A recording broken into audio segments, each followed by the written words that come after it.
Anda tengah mendengarkan KBR, radio berjaringan yang berpredikat terverifikasi oleh Dewan Pers.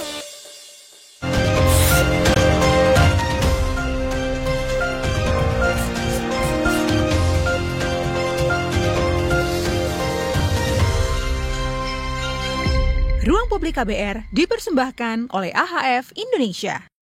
Selamat pagi, kita berjumpa kembali dalam Ruang Publik KBR yang didukung oleh AIDS Healthcare Foundation Indonesia bersama saya, Eva Tarigans. Dan tema kita pada pagi hari ini adalah Sekolah Rakyat dan Kurikulum Pendidikan Kesehatan Reproduksi Remaja. Saudara, pemerintah Indonesia terus berupaya meningkatkan kualitas sumber daya manusia melalui pendidikan yang inklusif dan berkeadilan. Salah satu inisiatif strategis adalah program Sekolah Rakyat yang memberikan akses pendidikan gratis bagi anak-anak dari keluarga miskin dan miskin ekstrim. Hingga tahun 2025, pemerintah menargetkan berdirinya 53 lokasi sekolah rakyat di berbagai wilayah, termasuk Jawa Timur, Jawa Barat, Jawa Tengah, Nusa Tenggara Timur, Kalimantan, dan juga Papua. Program ini tidak hanya diinginkan untuk menekan angka putus sekolah, tetapi juga untuk membekali siswa dengan keterampilan akademik dan non-akademik, termasuk integrasi kurikulum STEM, yaitu Sains, Teknologi, Rekayasa, dan juga Matematika. Dan juga pembentukan karakter kepemimpinan, nasionalisme, serta kemandirian. Namun, ada saja tantangannya. Tantangan besarnya di kalangan remaja Indonesia masih muncul dari sisi kesehatan reproduksi. Berdasarkan data Kementerian Kesehatan, Indonesia menempati peringkat ke-14 dunia dalam jumlah orang HIV atau ODIV dengan estimasi 564.000 kasus pada tahun 2025, serta peringkat ke-9 untuk infeksi baru HIV. Meskipun positivity rate HIV dalam 3 tahun terakhir ini relatif stagnan, namun kasus infeksi menular seksual atau IMS justru meningkat, khususnya di kelompok usia muda. Nah, ini remaja berusia 15 sampai 19 tahun sudah mulai masuk dalam kelompok rentan terinfeksi HIV dan IMS. Dan kondisi ini semakin menegaskan pentingnya penerapan kurikulum pendidikan kesehatan reproduksi atau PKRR di sekolah.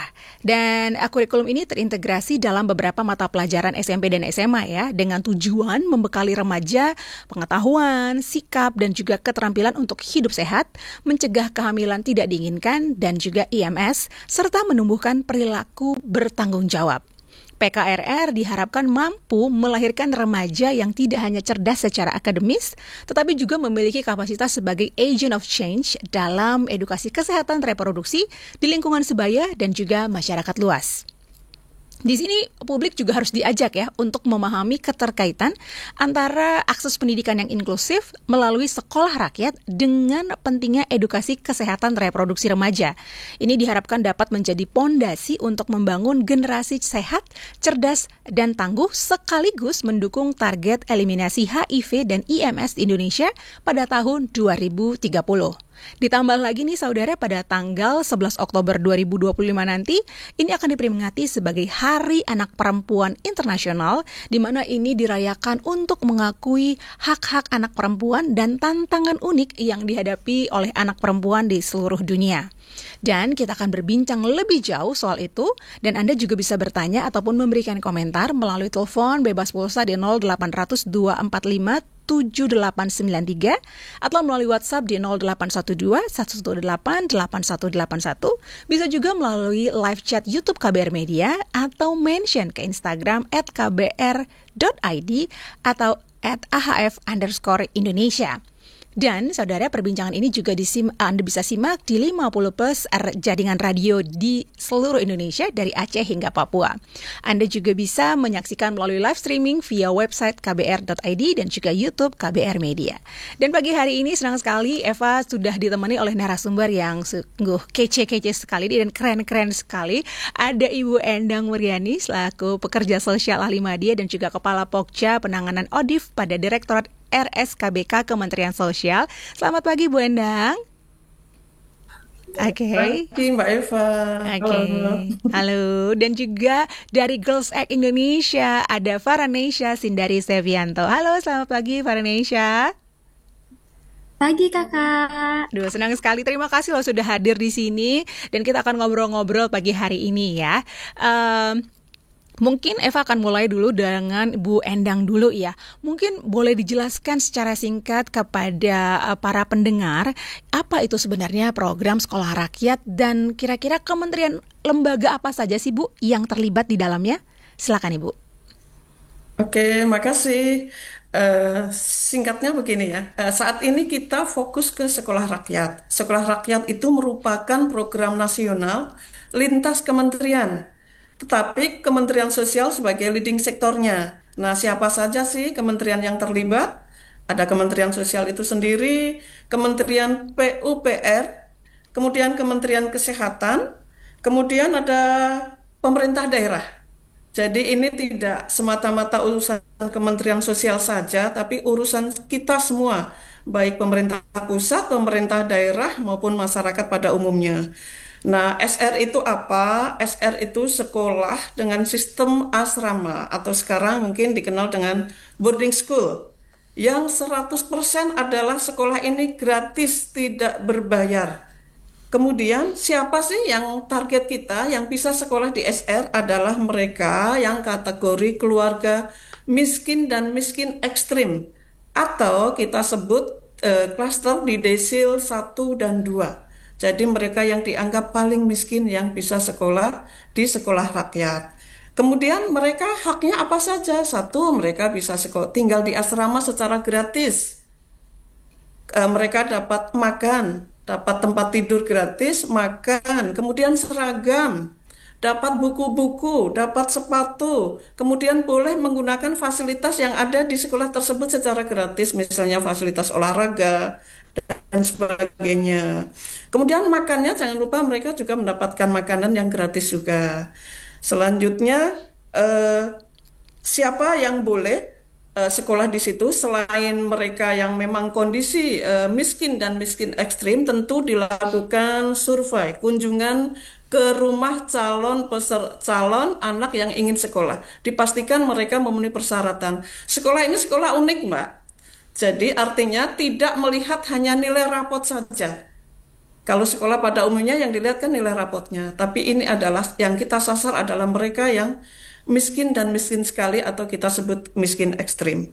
Kemudian untuk penyelenggaranya itu yang siapa sih yang menyelenggarakan itu sebagai leading sektornya itu Kementerian Sosial. Kemudian kurikulumnya itu tetap di Kemendikbudristek, di Ditjen Disdakmen Pendidikan Dasar Menengah. Kemudian PUPR itu sarana dan fasilitas belajar, misalnya tentang meja belajarnya, tentang di asrama perlu tempat tidur berapa itu terus renovasi gedungnya itu PUPR. Kemudian Kementerian Kesehatan itu terkait dengan layanan kesehatannya. Seperti itu yang dapat kami sampaikan, Mbak. Terima kasih. Oke, ternyata Satu lagi, Mbak. ya. Satu lagi. Tadi disampaikan targetnya 53 ya. Iya. Saat ini sudah 165 Wow, penyelenggaraan sekolah rakyat. luar Tuh. biasa. Jadi memang bertahap ya. Tidak serempak, tapi bertahap. Yang tahap pertama itu dilakukan di pertengahan bulan Juli tahun 2025 itu sebanyak 63. Kemudian sekitar sebulan berikutnya di 37 SR dan ini yang sedang dilakukan pembukaan itu sekitar 65. Jadi semua itu sudah 165.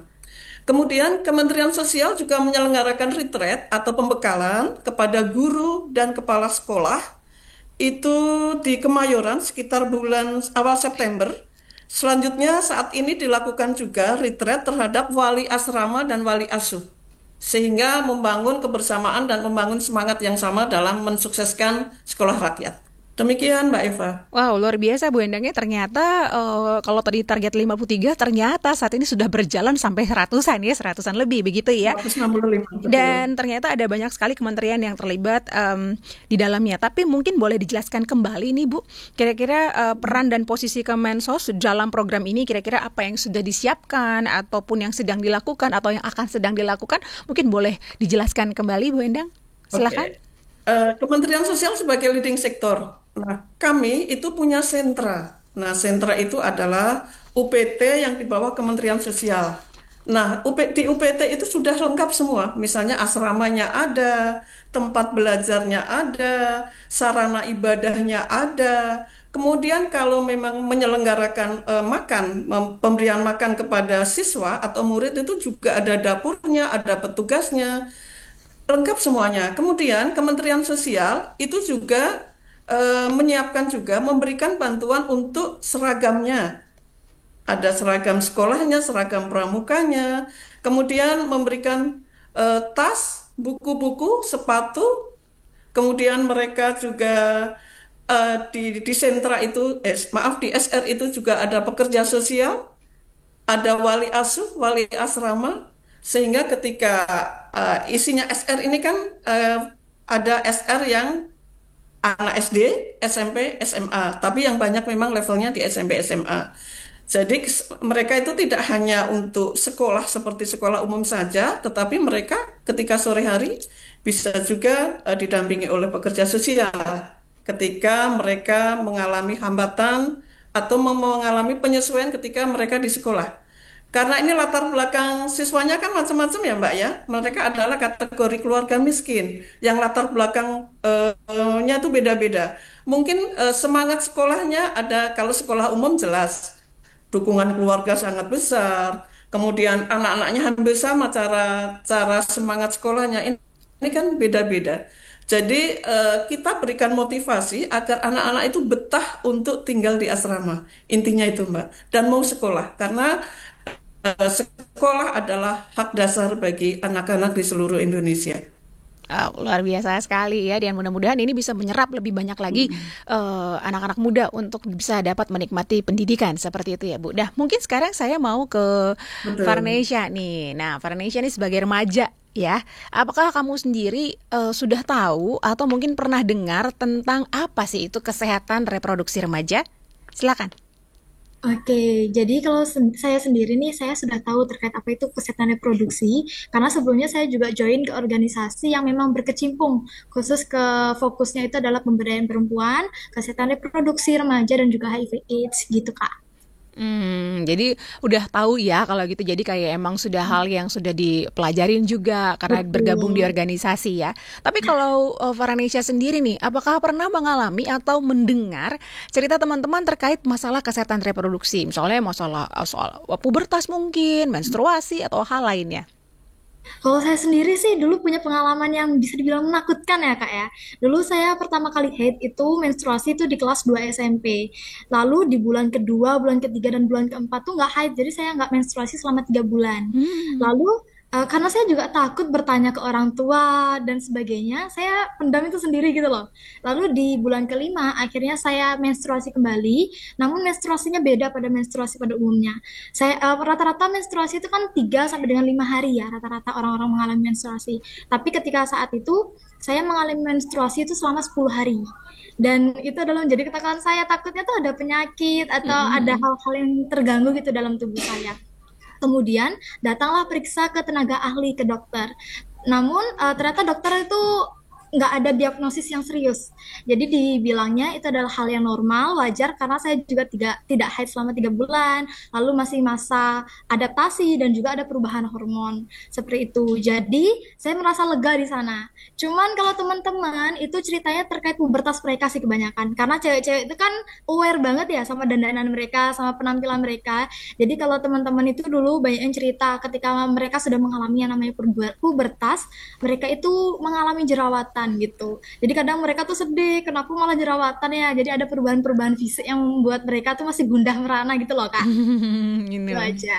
Oke, berarti hal-hal yang dialami oleh remaja pada umumnya berarti ya obrolannya Iya. masalah kesehatan reproduksi, pubertas dan menstruasi ya, Farhanisha. Yuk, nanti kita akan lanjutkan lagi obrolan ini, dan untuk Anda saudara, Ruang Publik KBR akan kami lanjutkan setelah jeda, dan kami juga mengundang Anda yang ingin bertanya atau memberikan komentar melalui telepon bebas pulsa di 08 0800 245 7893. Bisa juga melalui WhatsApp di 0812 118 8181. Bisa juga melemparkan komentar atau pertanyaan melalui live chat YouTube KBR Media atau mention Instagram @kbr.id atau AHF_Indonesia.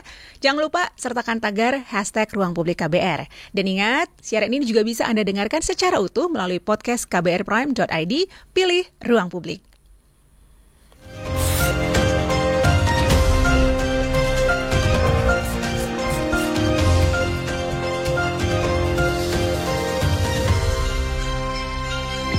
Ruang Publik KBR dipersembahkan oleh AHF Indonesia.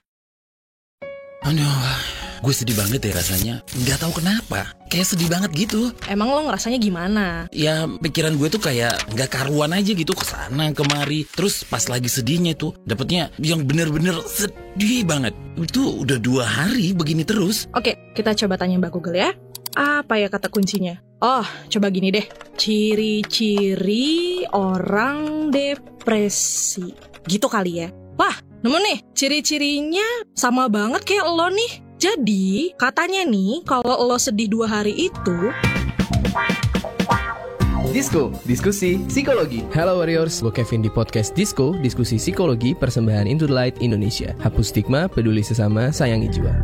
Kalian gak boleh loh diagnosa sendiri. Yang harus kalian lakuin adalah konsultasi ke psikolog atau ke psikiater. Kalau misalnya kalian ingin tahu tentang kesehatan mental langsung dari pakarnya, yuk dengerin podcast Disko, diskusi psikologi di kbrprime.id.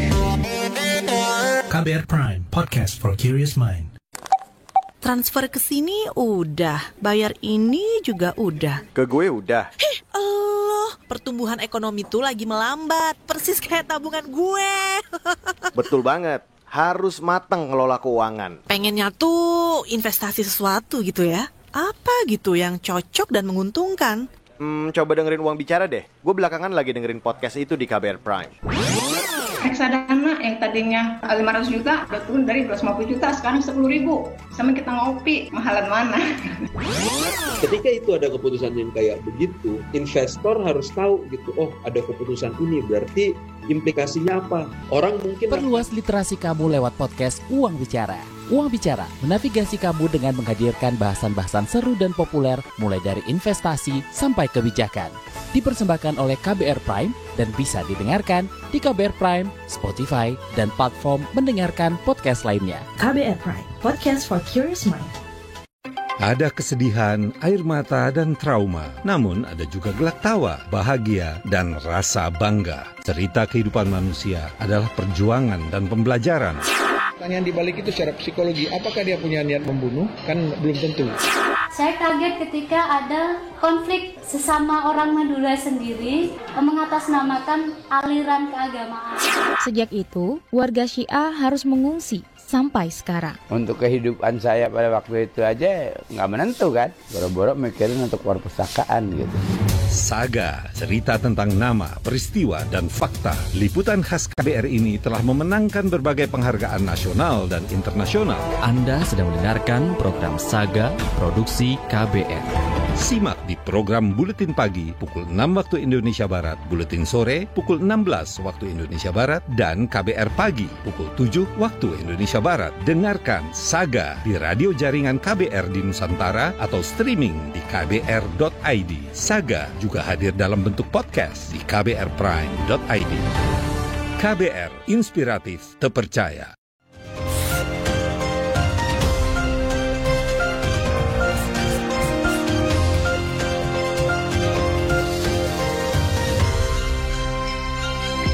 Ruang Publik KBR dipersembahkan oleh AHF Indonesia.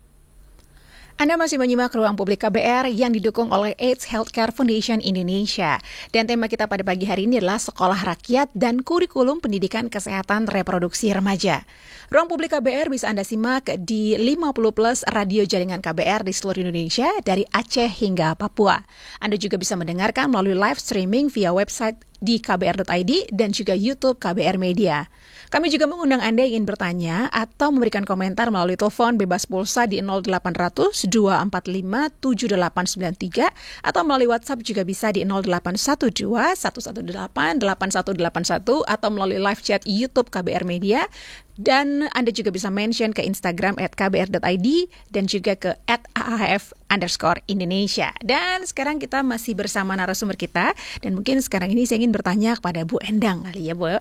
Nah, ini kalau tadi kita sudah ngobrol di segmen 1 nih, mengenai bagaimana peran serta Kemensos dan banyak juga lembaga yang dalam sekolah rakyat ini ya, Bu ya. Tapi menurut Kementerian Sosial sendiri, seberapa penting sih penerapan kurikulum kesehatan reproduksi remaja bagi sekolah rakyat maupun pendidikan di Indonesia secara umum?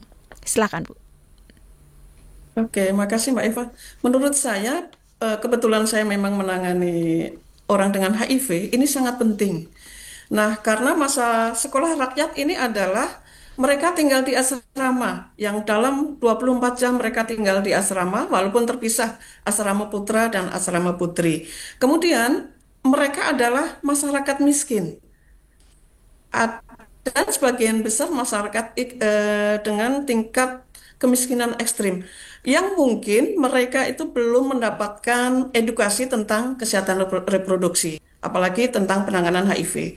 Ada juga siswa atau murid yang tinggal yang saat ini menjadi siswa di SR adalah mereka yang anak jalanan.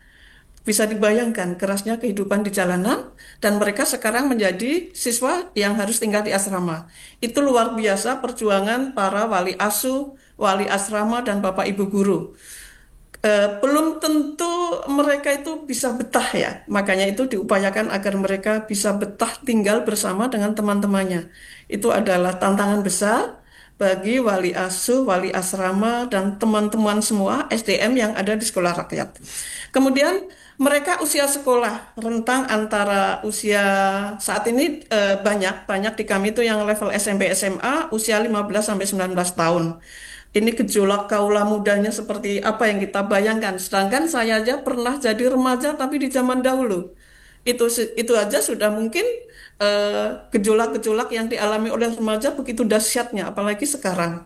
Nah, untuk remaja mereka itu menurut saya ketika mereka tinggal di dalam asrama dengan latar belakang mereka yang macam-macam ya, ada yang jadi pengamen, ada yang hidup di jalanan, mereka bisa berperilaku yang beresiko.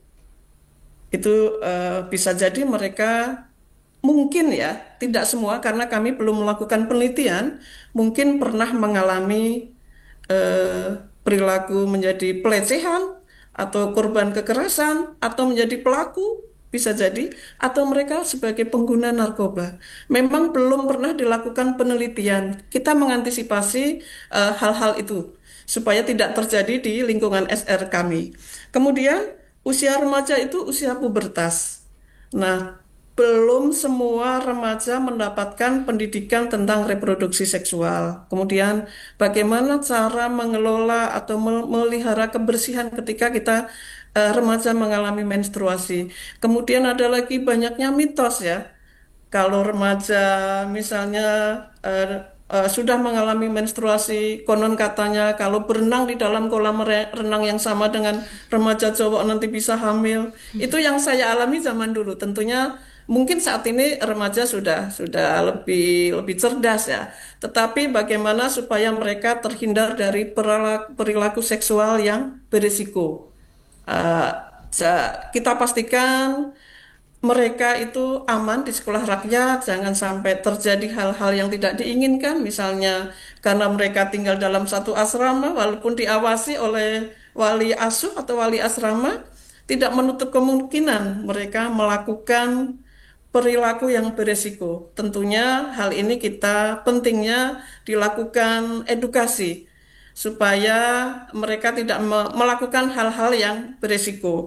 Kemudian mereka ketika kita berikan edukasi tentang reproduksi remaja, kita sampaikan juga jangan sampai terjadi kehamilan dini, karena mereka kalau sudah hamil di luar nikah, hamil muda, bagaimana cita-citanya ke depannya, seperti itu.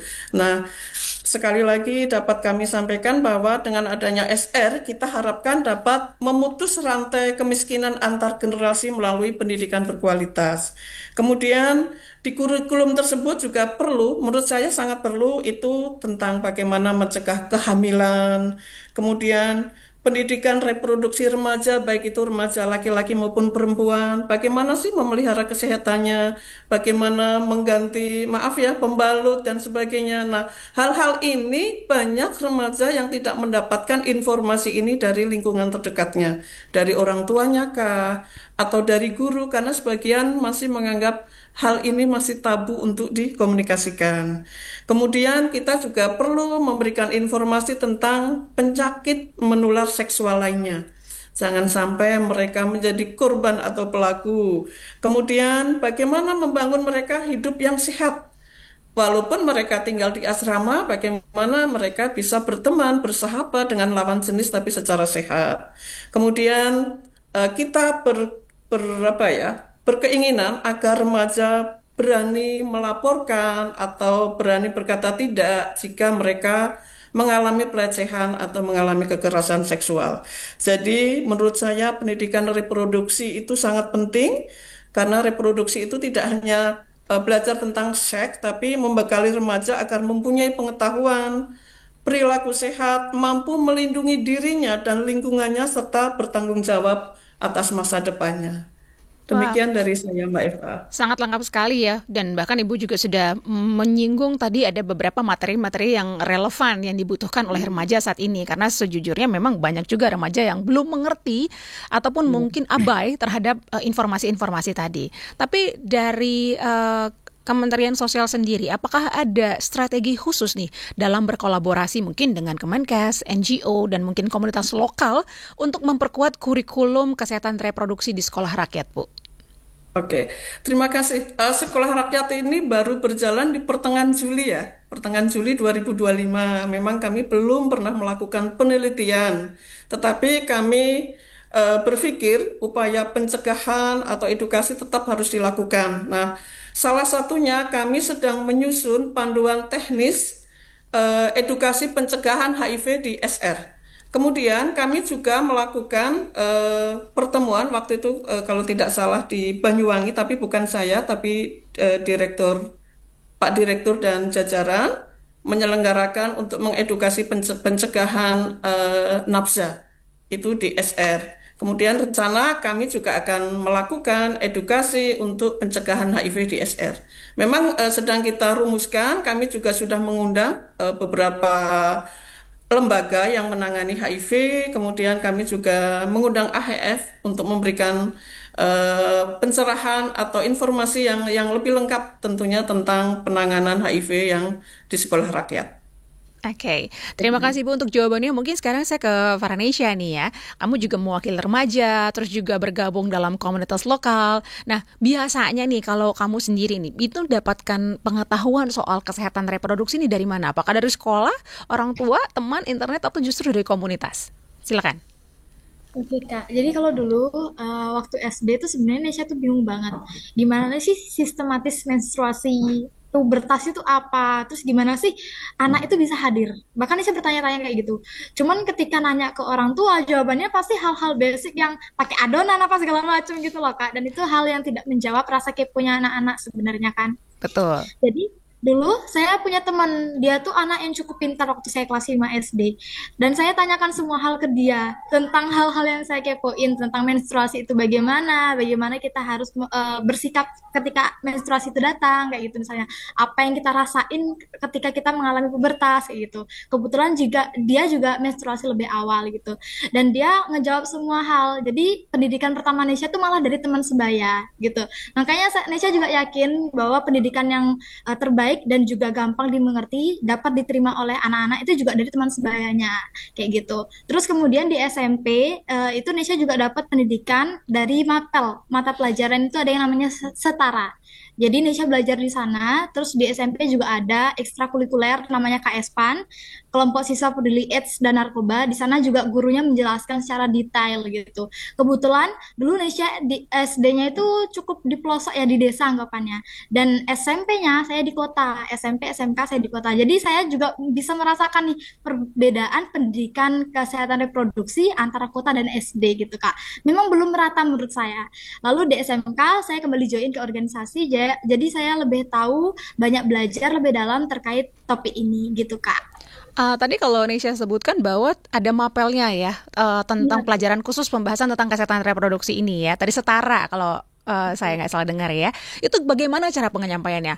Kaku kah atau dengan bahasa-bahasa yang seperti apa? Mungkin boleh dijelaskan Nesya?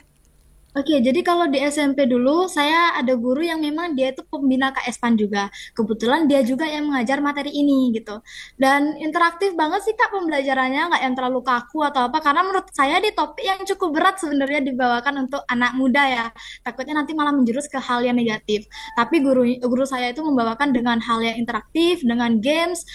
Kita juga berpatokan dengan buku. Jadi di setara itu kita belajar tentang perbedaan perempuan dan laki-laki. Setelah itu juga ada batasan wajar ketika kita berpacaran gitu misalnya, dan bagaimana kita bisa mengekspresikan perasaan kita gitu Kak.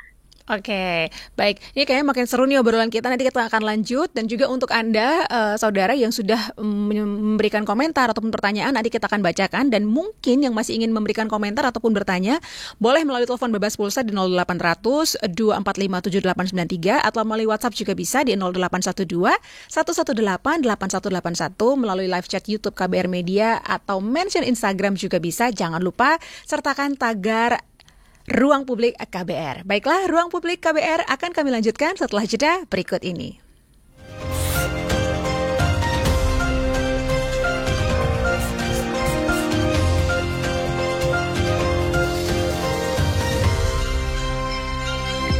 Ruang Publik KBR dipersembahkan oleh AHF Indonesia. Sekarang nomor telepon bebas pulsa KBR menjadi 0800 2457 893. Jangan lupa 0800 2457 893. Warga negara Indonesia yang pernah bergabung dengan ISIS ada yang menyatakan ingin kembali atau balik ke Indonesia. Ada beberapa wartawan juga yang mempertanyakan sebetulnya kepulangan mereka itu ada payung hukumnya. Berbagai peristiwa terjadi di sekitar kita, mengundang tanya, memancing ruang-ruang diskusi. Ruang Publik membahas berbagai peristiwa yang hangat diperbincangkan publik, menghadirkan narasumber kompeten, membuka perspektif dan mendorong hadirnya solusi dan narasi baru. Kalau ada keluarga kita yang punya urusan dengan aparat seperti jual beli mobil, lalu terjadi seperti pemaksaan, itu bisa dilaporkan ke polisi juga nggak ya? Ruang Publik KBR hadir Senin hingga Jumat pukul 9 waktu Indonesia Barat. Perbincangan ini juga hadir dalam bentuk podcast di kbrprime.id. Mari berdiskusi di Ruang Publik melalui saluran bebas pulsa 0800 140 3131. Ruang Publik KBR, salurkan aspirasi Anda. KBR, inspiratif, terpercaya. Yuk follow social media KBR. Twitter @beritaKBR, Instagram @kbr.id, YouTube Berita KBR.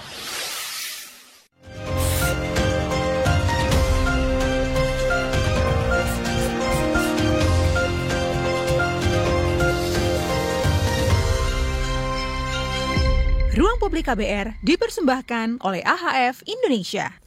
Anda masih mendengarkan Ruang Publik KBR yang didukung oleh AIDS Healthcare Foundation Indonesia, dan tema kita pagi hari ini Sekolah Rakyat dan Kurikulum Pendidikan Kesehatan Reproduksi Remaja. Dan seperti yang sudah saya sampaikan di awal bahwa kita akan menjawab beberapa komentar ataupun pertanyaan yang sudah masuk melalui live chat, WhatsApp, dan ini sudah ada pertanyaan dari live chat YouTube dari A. Kurniawan ingin bertanya pada Bu Endang. Tadi mungkin sebenarnya sudah disampaikan oleh Bu Endang sedikit ya, syarat agar seseorang yang tidak mampu ingin mengakses SR, yaitu miskin dan miskin ekstrim seperti itu ya. Nah, tapi ini Pak A. Kurniawan bertanya, apakah perlu rekomendasi dari pihak pemerintah setempat, misalkan RT, RW, kelurahan, dan apakah ada batas usia? Seperti itu. Silakan Ibu. Baik, terima kasih. Jadi kita itu sekarang dulu punya DTKS ya, data terpadu kesejahteraan sosial. Terus sekarang data SEN. data terpadu sosial ekonomi nasional. Nah, di situ semua warga negara adalah masuk di dataset. Tetapi akan kelihatan di desil mana seseorang yang menjadi target kami. Yang menjadi target kami adalah mereka yang di desil 1 dan 2. Nah, desil 10, desil 6 sampai 10 itu kategori mampu. Yang kita sasar adalah 1 sampai 5, tapi yang miskin dan miskin ekstrim itu 1 dan 2. Nah, apakah perlu rekomendasi dari RT, kepala desa, dan sebagainya? Menurut saya sangat perlu, jika dimungkinkan. Kadang-kadang, khawatirnya begini ya, ada kepala desa atau lurah itu kadang-kadang mempunyai kebijakan tersendiri. Tetapi kami punya data anak-anak yang memang yang menjadi sasaran dari SR. Tentunya akan kami kunjungi lapangan. Ada tim yang melakukan survei kunjungan ke rumah. Nah, di rumah ketika mereka melakukan kunjungan tentunya akan koordinasi dengan Ketua RT, Kepala Desa dan sebagainya. Jadi menurut saya tadi ada pertanyaan dari Pak Kurniawan ya. Saya sangat setuju apabila perangkat yang level dasar, Ketua RT, RW, Lurah bisa memberikan dukungan, memberikan rekomendasi agar yang bersangkutan orang tuanya tentunya mengizinkan anaknya untuk menyekolahkan anaknya di SR. Tentunya itu yang sangat kami perlukan, dukungan dari semua pihak. Iya betul, inisiatif justru dari orang tua ya Bu ya? Oke. Ya, dukungan orang tua yang tentunya sangat kita butuhkan banget. Jangan sampai mereka tidak mengizinkan anaknya untuk tinggal di asrama. Atau mereka saat ini memang diperlukan diberikan kunjungan. Saya lupa harinya, apakah Sabtu dan Minggu, atau seminggu sekali, atau sebulan sekali, kunjungan keluarga ke SR. Karena mereka ini kan masa transisi ya, masa penyesuaian. Ada yang anak yang rindu banget tentang kehidupan sebelumnya, ketemu dengan orang tua dan keluarganya. Kemudian kami juga memberikan edukasi ke orang tua agar mensupport anaknya untuk sekolah di SR, sehingga mereka betah mencapai cita-citanya untuk mendapatkan kehidupan yang nantinya lebih berkualitas dibandingkan dengan sebelumnya. Oke, dan ini sudah ada masuk juga telepon dari Pak Pentra di Bali. Mungkin kita sapa dulu terlebih dahulu ya Bu ya. Halo, selamat pagi Pak Pentra. Halo, selamat pagi Nak. Ya, silakan langsung saja dengan komentar atau mungkin pertanyaannya Pak Pentra. Ya, selamat pagi narasumber. Ya, saya Pak Pentra Bali. Ya, jadi saya tertarik berkomentar tentang sekolah rakyat baru kali ini. Ya, di KBR ya. Jadi sekolah rakyat itu sama dengan SR ya. SR dulu, waktu saya masuk SR sebelum dirubah namanya menjadi SD, sekolah dasar. SR. Nah, jadi sekolah rakyat sekarang ini kan bentukan, ini kan pemerintah yang punya. Sedangkan sekarang sekolah rakyat, tadi saya dengar itu di bawah Menteri Sosial ya. Menteri Sosial. Sedangkan sekolah SD, sekolah dasar, SMP, SMA, itu di bawah Menteri Pendidikan, dinas, ya, Menteri Pendidikan. Nah ini apa sih bedanya? Ya, bedanya tentu kalau tadi sudah dijelaskan, ya, jadi ada sekolah rakyat itu diberi rumah, diasramakan. Dan itu katakanlah kategorinya sekolah spesialis. Nah, bagaimana sekolah dasar yang di bawah Departemen Pendidikan, Dinas Pendidikan ini, Menteri Pendidikan, katakan begitu. Nah ini mohonlah dijelaskan, karena ini adalah sekolah dibuat oleh pemerintah yang punya dan dijamin oleh Undang-Undang Dasar 45 kalau saya tidak salah itu. Walaupun itu tidak sepenuhnya sampai saat ini dijamin oleh Undang-Undang Dasar 45. Inilah yang kita kritik ya, kita berikan masukan kepada pemerintah, diperhatikanlah sekolah yang sudah ada ini. Gitu loh. Jadi baik itu termasuk guru-gurunya dan seterusnya. Nah kembali kepada sekolah rakyat, yang saya pertanyakan, bagaimana rekrutmen para guru di sekolah rakyat itu? Tolong dijelaskan. Kalau di di pendidikan di bawah dinas pendidikan itu sudah rekrutmen gurunya udah jelas. Ada kalau sekolah-sekolahnya ya guru-guru yang senior yang sudah pengalaman itu otomatis itu menjadi sekolah-sekolah. Dan saya dengar ya belakangan ini daerah Papua itu ratusan guru sekolah rakyat mengundurkan diri. Nah ini tolonglah diberikan penjelasan. Jadi itulah. Jadi Mbak siapa Eva ya? Iya benar. Eva. Ya itulah. Jadi komentar saya, pertanyaan saya seperti itu, rekrutmen guru. Nanti supaya jangan setelah jalan, kalau narasi-narasinya ya menarik ya. Okay. Menarik. Kalau saya dengar tadi narasi-narasi dari narasumber itu juga masyarakat itu akan tertarik. Nanti setelah tertarik, setelah masuk ke situ, nanti jangan sampai ya jadi masyarakat itu kena ya hal-hal yang tidak diharapkan itu loh. Karena situasi negara kita ini sistem proyek. Kalau sudah proyek ada uang, matanya hijau itu loh. Jadi terus terang saja ya. Okay. Karena negeri kita ini adalah negara yang sedang diselimuti oleh korupsi ya. Jangan itu disembunyikan. Korupsi di Indonesia sudah makin merajalela. Iya. Inilah.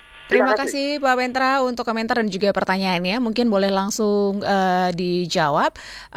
Kira-kira untuk Bu Endang, mungkin sekolah rakyat ini seperti apa? Mungkin kalau tadi saya boleh recap pertanyaannya, menurut Pak Pentra sekolah rakyat ini di bawah Menteri Sosial, sedangkan kalau formal itu kan di bawah Menteri Pendidikan. Ini apa bedanya? Apakah ini adalah sekolah spesialis? Bagaimana cara rekrutmen para guru di sekolah rakyat? Mungkin boleh dijawab Bu. Oke, terima kasih Mbak Eva. Mbak Eva, tentunya kurikulumnya itu mengacu kepada kurikulum nasional. Jadi tidak kurikulum Kementerian Sosial, tidak. Jadi ini adalah lintas sektor. Ada Kementerian Pendidikan, kemudian ada Kementerian Sosial sebagai leading sektornya, kemudian ada tadi PUPR dan pemerintah pusat dan pemerintah daerah lainnya. Nah, satu, bahwa kurikulum yang digunakan untuk SR adalah kurikulum nasional, sama dengan anak-anak sekolah pada umumnya, mau level SD, SMP, atau SMA. Tetapi mereka tinggal di asrama. Kenapa yang kita sasar adalah mereka yang, karena menurut kami, banyak anak-anak yang miskin atau miskin ekstrim itu tidak mendapat kesempatan untuk mendapatkan sekolah yang berkualitas. Nah, kadang-kadang mereka itu ada yang membantu keluarganya bekerja, ada yang pengamen, anak jalanan, bahwa yang kita sasar adalah mereka yang benar-benar tidak mampu. Kalau anak yang mampu, silakan sekolah di sekolah yang pada umumnya. Tetapi ini khusus untuk yang tidak mampu, sehingga perlu diasramakan. Kenapa saat ini Kementerian Sosial? Karena untuk di tahun 2025 ini, yang digunakan adalah UPT-UPT yang ada di Kementerian Sosial. Pada dasarnya mereka itu lebih siap. Karena UPT atau Panti, yang zaman dulu namanya Panti, kemudian menjadi sentra, itu lebih siap. Karena apa? Ada asramanya, banyak ruangannya, fasilitas-fasilitas lainnya itu lebih lengkap. Kemudian untuk rekrutmen guru, siapa yang melakukan rekrutmen guru? Tentunya dari Dignas, tidak dari Kementerian Sosial. Kemudian setelah mereka dilakukan rekrutmen, mereka juga dilakukan pertemuan atau dilakukan pembekalan yang waktu itu dibuka oleh Presiden Pak Prabowo. Kemudian tenaga-tenaga lainnya seperti wali asuh, wali asrama, itu ada rasionya. Kalau tidak salah, wali asuh itu adalah petugas, itu rasionya mendampingi 10 anak. Jadi karena mereka tinggal di asrama, setelah mereka mengikuti pendidikan umum, seperti sekolah-sekolah lainnya, di sore hari mereka mungkin ada eskul, ada pendidikan lain-lainnya. Karena tinggal di asrama, mereka didampingi oleh wali asuh atau wali asrama.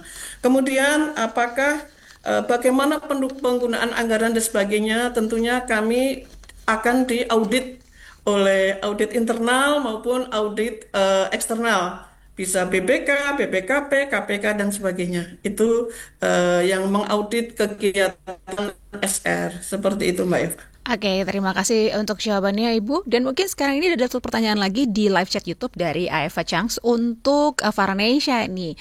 Bagaimana nih teman-teman di Girls Egg menilai keterbukaan teman sebaya dalam menerima edukasi kesehatan reproduksi dibandingkan menerima dari pihak otoritas seperti guru atau pemerintah? Silakan. Oke, jadi kalau perbedaan itu Kak, kita ngelihatnya secara signifikan tuh karena pembawa materinya. Jadi kalau kita teman sebaya, sama-sama sebaya, kita bisa bawain materi itu dengan lebih fun, dengan bahasa anak sebaya pula. Namun ada beberapa juga yang dibawakan oleh dari orang dewasa, seperti dari waktu itu dari Pak Dewo, dari pembina kami yang bawakan, itu juga anak-anak menyimak. Jadi menurut saya kefokusan anak-anak itu tergantung pula dari pembawaan materinya. Terus setelah itu juga ada nih perbandingannya itu adalah dari pembawa materi yang lain. Waktu itu saya memang lihat ada orang yang cukup sudah tua gitu lah anggapannya, itu memang membawakan cukup baca-baca saja. Nah, anak-anak kan kurang suka kalau misalnya kurang interaktif nih. Jadi kita ajak anak-anak itu masuk ke dalam pembawaan materi kita gitu. Kita ajak anak-anak untuk berkomunikasi pula. Jadi mereka merasa, oh kita diajak gitu. Jadi mereka merasa mau mendengarkan apa yang kita bawakan gitu Kak. Tapi kalau untuk Nesya sendiri nih pernah ngerasa bingung nggak? Atau mungkin kayak agak takut-takut bertanya gitu soal perubahan tubuh atau soal seksualitas. Itu biasanya gimana nih caranya Nesya mengatasinya? Kalau dulu sih saya takut ya Kak ya, apalagi kalau guru-guru SD saya dulu tuh beranggapan kalau saya misalnya anak-anak dan teman-teman saya itu ngebahas hal-hal yang seperti itu dianggap sudah dewasa gitu. Jadi saya juga cukup takut untuk bertanya gitu loh Kak. Tapi ketika semakin dewasa, karena kan saya juga banyak dapat informasi dari guru-guru di kota, di SMP dan di SMK, jadi saya nggak takut untuk bertanya. Terus selain itu tips saya untuk bertanya sih, bertanya kepada orang yang kita percaya gitu, dan juga orang yang lebih tahu. Jadi informasi yang kita dapatkan nanti nggak salah, nggak keliru, dan nggak malah memblunder gitu, nggak belok kanan dan belok kiri gitu Kak. Cakep sekali. Dan mudah-mudahan ini juga banyak remaja-remaja Indonesia juga mengalami yang seperti Nesya alami ya, dapat di sekolahnya, dapat guru-guru yang asik, guru yang seru, teman-teman yang cukup pintar ternyata ya, bisa saling untuk sharing, dan juga komunitas yang bisa memperkuat dan juga memberikan informasi yang benar. Dan saudara, kita akan lanjutkan perbincangan ini setelah jeda iklan berikut ini.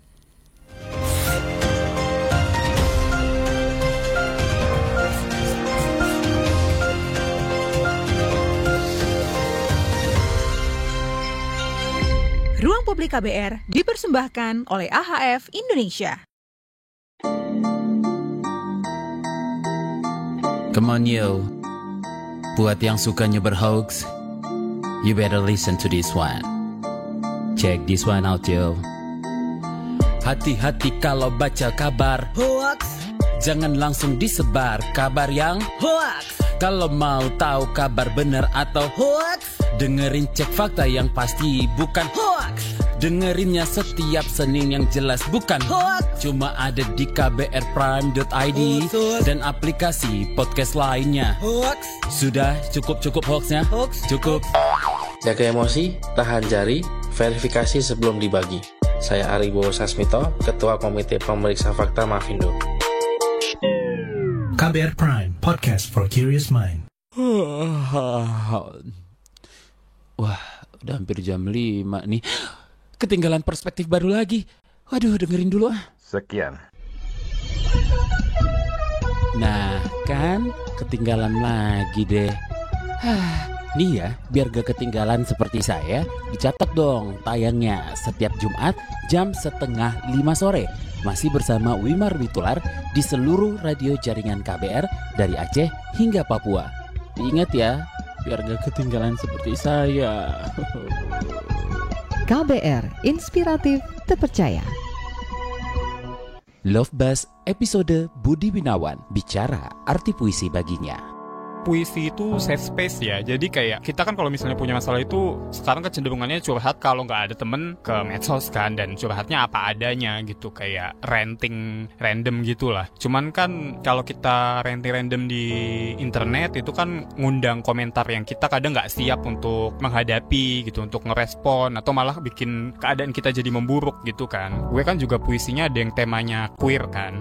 Puisi itu itu sebenarnya sama kayak seni yang lain, itu healing sih. Cuman nggak bener-bener langsung terasa gitu loh. Jadi lebih ke arah puisi itu tempatnya enak. Well, nggak enak sih, tempat untuk muntahin gitu. Jadi kalau namanya muntahin itu kan nggak enak ya. Ada rasanya pusing lah, terus jadi lemes lah, habis energinya segala macam. Cuman kalau nggak dikeluarin enak gitu. Enaknya makin lama setelah muntahin apa yang dirasain lewat puisi. Lemes sih, capek kadang juga. Cuman pada akhirnya lega.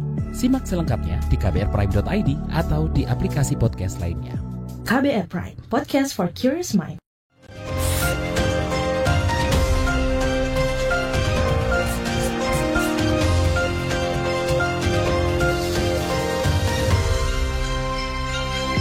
Ruang Publik KBR dipersembahkan oleh AHF Indonesia. Saudara, inilah bagian akhir dari Ruang Publik KBR yang didukung oleh AIDS Healthcare Foundation Indonesia. Dan tema kita pagi hari ini, Sekolah Rakyat dan Kurikulum Pendidikan Kesehatan Reproduksi Remaja. Masih bersama dengan saya, Ibu Endang Muriani dan juga Farhanisa Sindari Sevianto. Dan mungkin saya akan ke Bu Endang kembali. Ini ada tanggapan dari YouTube, Bu, dari Bapak Purbaya Jaya Ningrat. Beliau menanggapi seperti ini. Kurikulum Pendidikan Kesehatan Reproduksi Remaja penting sekali. Saya sangat mendukung. Karena saat ini banyak remaja putra dan putri tidak memahami secara dalam sehingga mereka kurang peduli dengan kesehatan.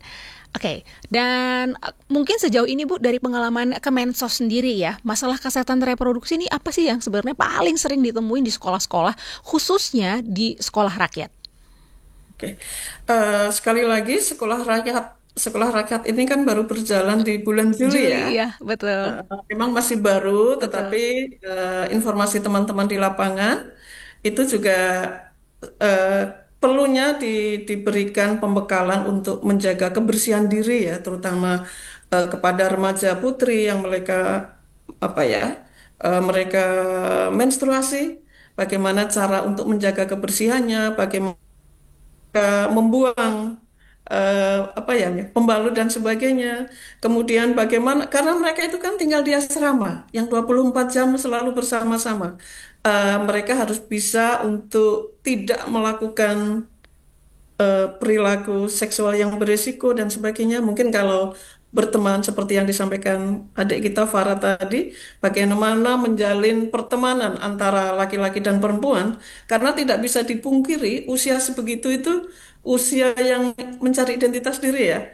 Energinya luar biasa sehingga diberikan kegiatan-kegiatan yang produktif. Nah, di SR itu ada juga pelajaran tentang olahraga, kemudian untuk sore hari intinya kita ingin memberikan edukasi tentang edukasi tentang penanganan HIV, hidup sehat dan sebagainya. Tentunya harus dibedakan sesuai umurnya ya, karena ada SD, SMP, SMA.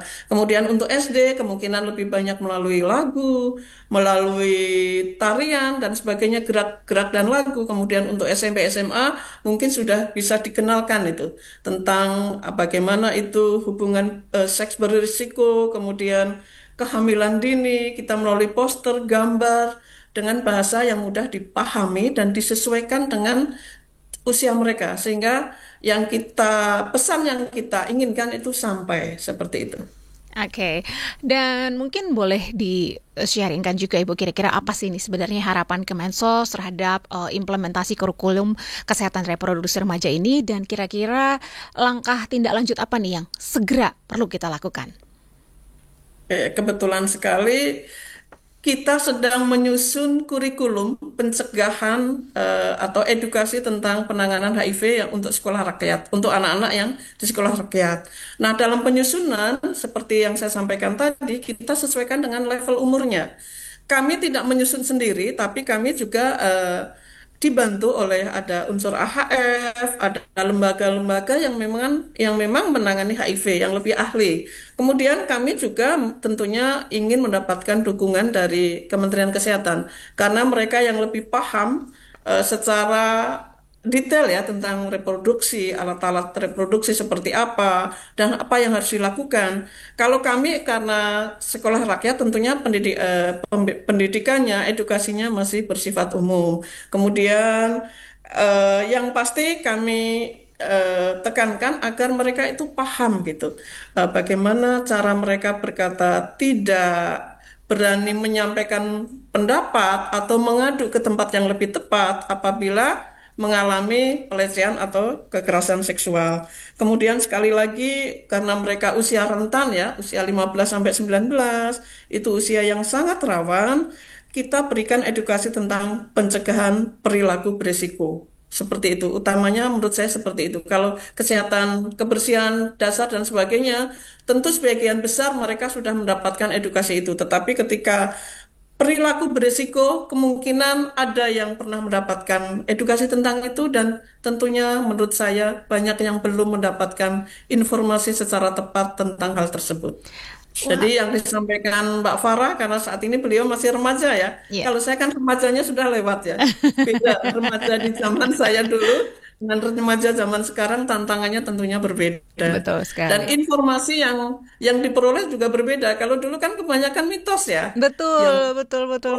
Misalnya contoh orang lagi menstruasi nggak boleh keramas, nggak boleh gunting kuku gitu ya. Nanti hamil dan sebagainya, macam-macam lah mitos-mitos itu. Tentunya sekarang informasi ini lebih lengkap, terus kemudian remaja-remaja kita itu lebih cerdas dalam menangkap informasi sehingga mereka tidak tidak hanya hoax dan sebagainya, supaya mereka lebih cermat lagi, lebih bijak lagi di dalam belajar tentang reproduksi kesehatan ini. Mungkin ini satu lagi Bu, dari ada tanggapan dan juga pertanyaan dari YouTube nih, dari Nana Widyastu. Beliau bertanya, adakah email atau nomor hotline untuk bertanya bagaimana bila berminat untuk bersekolah di sekolah rakyat? Apakah sudah ada atau seperti apa Bu? Sudah ada sebetulnya. Nah, jadi begini, kami itu di daerah, di kabupaten kota itu ada sentra. Nah, silakan Bapak Ibu bisa datang ke sentra tersebut atau ke dinas sosial bisa menanyakan. Nah, saat ini kan pendidikannya ini sedang berjalan. Nah, apakah mereka nanti bisa diikutkan di tahun berikutnya atau di tahun berjalan jika kuotanya memang masih ada? Nanti akan saya tanyakan terlebih dahulu teman-teman dari Pusdiklat. Itu yang kebetulan memang yang menangani SR-nya. Kalau saya kan menangani HIV-nya. Nanti akan saya tanyakan dan segera akan kami informasikan bila mana ada masyarakat yang ingin tahu banyak tentang SR dan bagaimana agar anaknya mungkin ya bisa mendapat pendidikan melalui SR. Syaratnya adalah kami saat ini fokus ke kemiskinan ekstrim ya. Desil 1 dan 2, tapi jika memang kuotanya itu masih ada, tentunya di desil 3 dan 4 bisa masuk ke sekolah rakyat. Oke, terima kasih Bu Endang untuk jawabannya. Mungkin nih saya akan ke Neisha nih. Kalau misalnya nanti ada sesi pelajaran khusus tentang kesehatan reproduksi remaja di sekolah, kira-kira apa nih yang kamu harapkan Neisha? Dan topik atau mungkin cara belajar seperti apa sih yang paling sesuai menurut kamu untuk remaja? Silakan. Oke Kak, jadi kalau menurut Neisha, gimana cara belajar itu pastinya interaktif dan fun. Dan untuk anak SD atau SMP itu kita kasih topik yang masih mendasar. Misalnya kita di anak SD kita kasih topik pengenalan organ tubuh, reproduksi gitu misalnya. Terus kita kasih batasan orang dalam menyentuh kita itu apa saja. Kita perkenalkan juga bedanya laki-laki dan perempuan. Setelah itu di SMP kita naikkan lagi tentang pacaran, tentang pubertas, seperti itu, menstruasi dan kesehatan reproduksi. Lalu naik lagi ke tingkat SMA dan SMK kita lebih kompleks lagi topiknya, tapi tetap dengan konsep yang fun dan interaktif. Topiknya kita bisa pakai tentang resiko kehamilan dini, setelah itu resiko penyakit menular seksual. Setelah itu kita juga bisa nih ngajak mereka membuat topik peran media sosial terhadap kesehatan reproduksi, seperti itu. Dan harapan saya tentunya dengan adanya pelajaran khusus nanti, semoga pelajaran ini nggak cuma di satu lokasi saja, satu penerapannya, tapi merata di seluruh Indonesia, sehingga anak-anak di pelosok itu juga dapat informasinya seperti itu. Dan saya harap kita nanti anak-anak remaja ini bisa menyebarkan informasi ini satu sama lain, gitu Kak. Oke, dan mungkin karena waktu kita juga sudah terbatas sekali, ini kita akan masuk ke closing statement ya. Kira-kira untuk Neisha nih, apa pesan singkat dari Neisha yang mungkin ingin kamu sampaikan ke teman-teman sebaya tentang kesehatan reproduksi? Silakan Neisha. Oke, hai teman-teman. Sama seperti sore, jika aku harus hidup ribuan kali lagi, aku akan memilih untuk selalu menyebarkan informasi terkait kesehatan reproduksi kepada orang-orang yang aku sayang. Karena kesehatan reproduksi itu bukan hal yang tabu, teman-teman. Jadi teman-teman jangan takut bertanya perbedaan tubuh yang terjadi pada teman-teman itu seperti apa. Jangan malu untuk mengungkapkan ekspresi teman-teman juga, dan aku juga ingin teman-teman menyebarkan informasi ini lebih luas lagi jangkauannya, supaya kita bisa sama-sama mewujudkan anak muda Indonesia yang sehat, cerdas, dan juga ceria. Cakep. Oke, dan mungkin pesan singkat dari Bu Endang untuk remaja Indonesia supaya lebih peduli akan kesehatan reproduksi dan mungkin berani menjaga diri dari risiko HIV dan IMS, dan mungkin pesan khususnya untuk orang tua dan sekolah nih kira-kira terkait pentingnya pendidikan kesehatan reproduksi remaja di sekolah rakyat dan juga sekolah umum. Silakan Bu. Oke, terima kasih untuk anak-anak yang saat ini belajar di sekolah rakyat dan keluarganya. Satu, tetap semangat.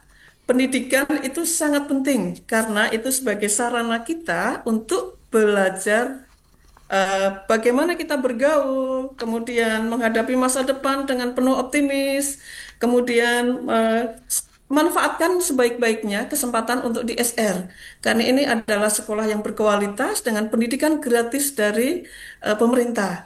Kemudian untuk orang tua, berilah dukungan, semangat kepada anak-anaknya untuk mengikuti pendidikan ini dengan sebaik-baiknya. Karena bisa jadi mereka nanti dapat melanjutkan pendidikan ke yang lebih tinggi, ke perguruan tinggi yang gratis kan banyak saat ini yang dimiliki oleh pemerintah. Nah, mereka untuk memanfaatkan momentum ini dengan sebaik-baiknya untuk tetap bersemangat dan untuk mensukseskan penyelenggaraan sekolah rakyat, tentunya tidak hanya pemerintah pusat saja, tetapi untuk mendapatkan dukungan dari keluarga, dari masyarakat, dari pemerintah daerah, dan semua elemen yang ada di masyarakat.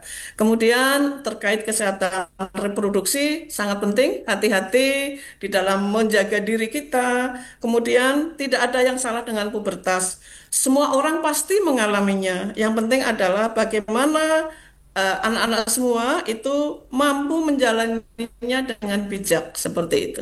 Makasih Mbak Eva. Terima kasih sekali lagi untuk Bu Endang Muriani selaku pekerja sosial Alimadia dan juga Kepala Pokja Penanganan ODIF pada Direktorat RSKBK Kementerian Sosial, dan juga pada Farhanisha Sindari Savianto dari Girls Act Indonesia. Dan terima kasih juga saudara sudah mendengarkan Ruang Publik pada pagi hari ini, dan karena waktu kita sudah terbatas, kita akan akhiri perbincangan ini. Terima kasih sekali untuk kebersamaannya. Saya Eva Tarigan undur diri. Salam.